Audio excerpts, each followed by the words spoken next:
Salam, vaxtınız xeyir olsun. Mən Adıgözəl Lakşin, insan psixologiyası sahəsində metodist.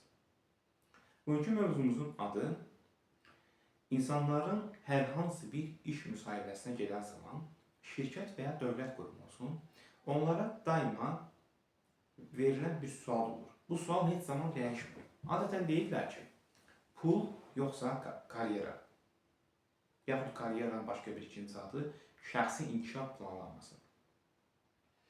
Bilirsinizmi?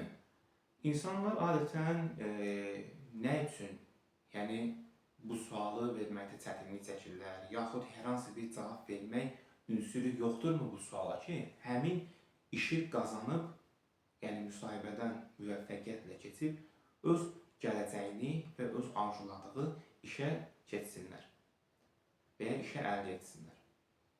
Bunun üçün ilk başda adətən belə bir cavab səsləndirilir. Və qarşı tərəfə adətən manipulyativ deyək buna və doğru olan və doğru cavab kimi qiymətləndirək bunu. Bunu deyə bilərik ki, pul bizim həyatımızın bütöv bir hissəsini əhatə edir.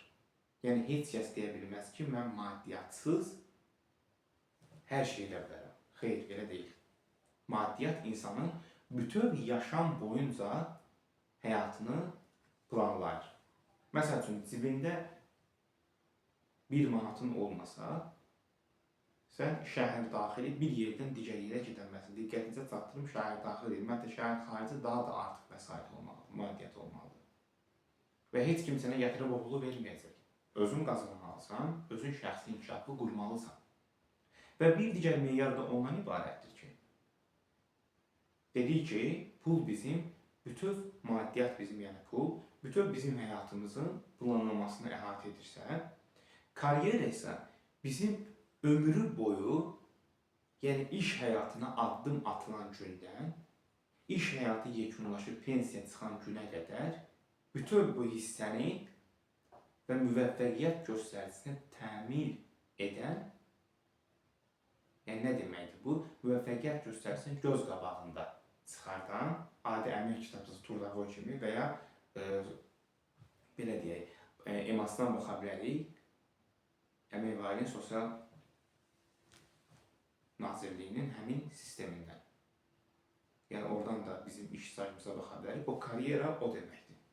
Hansı ki onu nizamlayır və göz qarşısında göstərir. Və buna cavab olaraq da, yekun cavab olaraq bir bu cümləni deyə bilərik ki, maddiyyat bizə hər zaman lazımdır, amma karyera bizim bir ömür həyatımız boyunca bizimlə davam edən və şəxsi həyatımızın hansı ki iş mərhələsində nizamlanmasını göz qabağında göstərən və müvəffəqiyyət göstəricimizi təmsil edən bir şəxsi ardıcıllıqdır karyeramız. Məsələn, şəxsi karyera dedikdə biz hər hansı bir şirkətdə də, hər hansı bir dövlət müəssisələrində də işləyə bilərik.